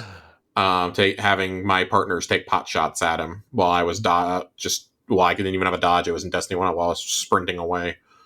God, I had one more and I truly can't remember what it was. And it's really bothering me now. My other let's fucking go moment. I feel like it was part of a raid. Anyways, it can't be that important if I can't remember it. Yeah. Saint also asks, is Harry Potter more of a Christmas movie or Halloween? Harry Potter? Yeah, dude. Oh, because they always have Christmas scenes in them, so a lot of people take them as Christmas movies. ABC Family like spams those movies. Yeah. During Christmas. I mean, I never thought of it as a Halloween movie. I've never thought of it as either, personally. Yeah. I mean, I guess you can say it's a Christmas movie, maybe? I don't know. Maybe? It's like Wizards and Witches I would associate more with Halloween, though. And I think especially, like, they get darker and darker as the series goes on, so I would argue Halloween, personally. Yeah. Although there's only ever one scene set on Halloween, ironically. Yeah. Also, remember, Harry gets the cool sweater from the Weasleys, so they all match. Harry's a fucking loser. So are the Weasleys. It's all about Hermione, everybody. And Hagrid. It really is all about Hermione. I love Hermione. Our final questions come to us tonight from Zhao. Corey? Yes. This is a question for us. I will be in Disney World for the week of Halloween. I plan on going to Earl of Sandwich for the first time in honor of you guys. Oh, boy. What is the sandwich you would recommend? You can't just have one sandwich, first of all. Okay. Okay, we're giving him one sandwich recommendation from each of us. Man. This is Corey's nightmare, is only being able to recommend one sandwich. Dude, every time I sit down there, I get 3 sandwiches and wedges, okay? It's not a joke. They don't do the wedges anymore. And the last time I went, they had wedges. The last time I went, they had tater tots. It was highly disappointing. I don't like that. I mean, I like tater tots, but the brownie bites are still there. Yeah, brownie bites. Let's see. I gotta pull up a list of sandwiches because our choices here, Corey. I have them pulled up. The Hawaiian barbecue would be the one, but God, the Hawaiian barbecue. God, I fucking hate Earl sandwich right now. I'm kidding. You guys, listen. I love you so much. Please give me sandwiches for life. Please bring an Earl sandwich to Akron, Ohio, and I will be there every day. They actually do have legit listened to the show and do follow us. I know. Twitter. It's so funny. Our choices here are the Earl's Club. Always a good choice, by the way, but you can get a club anywhere. Yeah. You can get a club anywhere. The original, which is a roast beef, cheddar, and horseradish sandwich. It's basically Arby's on steroids, if it was a real sandwich. Yeah, it's Arby's, but better for you. Yeah. I'm a big Chipotle fan. Chicken avocado. Big fan of that one. I do like that one. Huge fan of that one, to be honest. Nobody's getting the tuna melt. Yeah, who goes to Earl's? Nobody's getting the caprese. Nobody's getting that. The Montague. Roast beef, turkey, Swiss, cheddar, lettuce, tomatoes, and the Earl's mustard sauce. I like that one. You like the holiday turkey? No. Here's Josh. Here's a fun fact about me. I hate Thanksgiving food. Wow. What are you, like, not American? Nope. Wow. Nope. Jeez. I can't stand it. How do you feel about Italians, Corey? Depends. Do you like the Italian sandwich? It's okay. My wife really likes it. Oh my God, the Italian sandwich is fucking great. You can't go wrong with it. Nobody's getting the veggie here. Man. Also, not on this list that you should definitely try is the BLT. The Nashville hot chicken sandwich. Oh yeah. I forgot about that. If it's a limited sandwich though. I don't know if it'll be there by the time I go there. Well, we're not talking about Zhao is going in 2 weeks. I know, but I want to try the Nashville hot chicken. Well, we're talking about Zhao. We're giving him advice. I don't care about Zhao right now. I'm looking at sandwiches. I like Cubanos. The Cuban sandwich would probably be pretty good. Yeah, I guess my personal recommendation would be the Chipotle chicken avocado. You can get it without avocado if you're not an avocado fan, but it is a fan favorite. It's probably my favorite sandwich on this menu right now. Yeah, I'm gonna go with either the Cuban or God. I really want to recommend the Italian. Then recommend the Italian. I love Italian subs. I love Italian sandwiches. We have a great Italian deli in town that I've talked about before that I love going to. It's just like a half hour away. I have to go to that side of town tomorrow. I might go to Jimmy's Food Store for lunch. There is no better place than a place named after somebody's first name and food store. It sounds so sketchy. It looks a little sketchy on the outside. It is a full-blown Italian deli and market on the inside. It's phenomenal. Sketchy part of town, I'll do it for Jimmy. Yeah. If you are a fan of roast beef, though, you have to get the original. I get an original every time I go there. That's fair. As one of my That's sandwiches. But also get the brownie bites. Yeah. Get the brownie bites. Yeah. Also, outside of Earl's sandwich, you have to get a Ronto wrap. Particularly the breakfast one. Breakfast. Yeah. Over in, the breakfast Ronto wrap. The breakfast Ronto wrap is an absolute essential at Hollywood Studios. Absolutely incredible. One of my all-time favorite eats. Stop by the bakery in Norway if you're going to Epcot. Anything, literally anything is good there. Yeah. Anything. Yeah. You could go to Gideon's in Disney Springs, but usually you have to like order through the app and pick it up like 5 hours later. Yeah, Gideon's is fucking wild. That is like the sweetest piece of cake I've ever had in my life. Yeah. There is no shortage of good pubs. We really like going to Raglan Roads for dinner because they do live music and Irish dancing. Yeah, which is really fun to go to and see. Little on the pricier side. Not sure what the budget is. A little on the pricier side, but it's a good meal. And listen, guys, The hanger. I gotta recommend the spicy waffle sandwich at the Magic Kingdom. Yeah, man. The waffle was a little disappointing the last time I had it, but the chicken was phenomenal. Yeah, I mean, obviously they like some of the chicken is made to order, like, you know, 1 or 2 orders ahead, but like the waffles, they kind of just like make them and then stack them, right? So not the Mickey ones though. The Mickey ones do taste distinctly different. Yeah. Well, we're talking about the regular waffles there, though. Yeah, but you can get a Mickey waffle there too. Is my point. With the sandwich? Not with the sandwich. Oh. If you want the sandwich, you can't get the Mickey waffle, but you can order a Mickey waffle by itself. The only other recommendation I absolutely 100% have to make to you is Dole Whip. The original. Dole Whip. The original.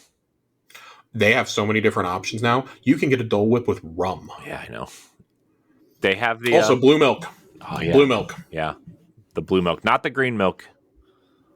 The green milk is fine, but the blue milk, baby, you can get that with a shot of tequila in it. That really wakes you up in the morning. Yeah, I got to tell you, man. In case you can't tell, I drank my way through Disney the last time I went. That's what makes it so much fun. Oga's is really good too. If you can get a reservation for Oga's, even as a walk-up, I would do it. Yeah, Oga's is fantastic. If you want pizza though, you got to eat the Via Napoli in Italy at Epcot. We went there for Chelsea's birthday this year. It's really good. It was a good meal. She got her and her friend Kim split pizza, and me and my buddy Josh each got we got chicken parmesan, and the piece of chicken was bigger than all of the pasta that they gave me. If you want any clue as to what size the portions were, it's great. You'll also be there during food and wine. So eat at like food stalls. Just like walk around. You'll find a lot of really great stuff. But we could sit here all day and give you Disney recommendations for food. You know what? Last thought on that, Josh. The thing I have to do every time we go there, though, is get one of those shitty puffy pizzas from Pizza Rizzo. Oh my God, I can't stand you. Oh, I love those things, man. I can't stand you. Love it. If you're looking for a place for breakfast, go to the boardwalk and go eat at one of their restaurants. You can get a really good breakfast there. Yeah. Chelsea got breakfast pizza. Ooh. When we went, because it's in their restaurant that has the Brickstone pizza ovens in the back. So like you're watching them make it while you're sitting at your table drinking your fresh French pressed coffee. It was great. We didn't have park tickets on our last day this last year, so we went and had brunch after we checked out of our hotel. Nice. It's nice. Now I feel like it's going to become a tradition. We loved it so much. We had that. We had breakfast tots. Breakfast tots. I got oh God, what I get? I got some kind of like waffle sandwich when I was there. It was great. We're a big waffle toast sandwich, one of the two. We're a big fan of Cape May. Also, if you're looking for a buffet, it's great. It's a character breakfast buffet, but if you want some delicious breakfast buffet. Basically, Zhao, message one of us if you want food recommendations. Yes. We've been there enough times with our families. Yeah. Our final question also comes to us from Zhao. Jigsaw puts you in a trap. Oh, God. The rules are simple. You can only play Gambit for 1 week. Nothing else. Do you survive? Is not playing Destiny for a week an option? Sometimes. Like... That would be my loophole. I just wouldn't play Destiny for a week. But if that's the only game I can play, that's going to be a little rough. Yeah. I will say that. I might survive. I don't know, because it really depends on if my loophole works. Let's assume it doesn't work. No, I would not survive. Yeah. I haven't played Gambit in seasons. Yeah. I played a little bit a couple seasons ago and immediately remembered why I don't play Gambit anymore. Yeah, Gambit. Jeez. Gambit. What a mess. Oh. What a mess. Corey, I think that does it for our questions tonight. Yeah, I think it does it for our episode tonight. Yeah. Jesus. Yeah. This turned into an unexpectedly long question episode. Yeah. I thought this episode was going to be short, to be honest with you. I did too. And then we had like 24 questions. Nice. Are we doing lore corner tonight, or are we going to skip? We're not. We're going straight to the end. All right. Straight to the end because I did not sit down and take pictures of my television today. Next week, guys. I promise. I will have lore corner for the next several weeks. Great. Start taking pictures of your TV now, Josh. Pretty much. I want to thank everybody for watching and or listening to this episode of Tower Casuals. You can get this new episodes every Friday on your podcast service of choice and on YouTube. Subscribe to the YouTube channel, subscribe to the podcast, rate us, all that stuff. Josh, thank you for your time tonight, as always. Where can we find you? Unfortunately, you can still find me on Twitter, Josh_Finn. I'm somehow still there. Oh man, you can find me at I am Corn HD on all the things as well. I'm trying to stay off of social media lately, but that's how it goes, I guess. So join the Discord. Everybody, thank you for watching and are listening. Until next time, we love you. Goodbye.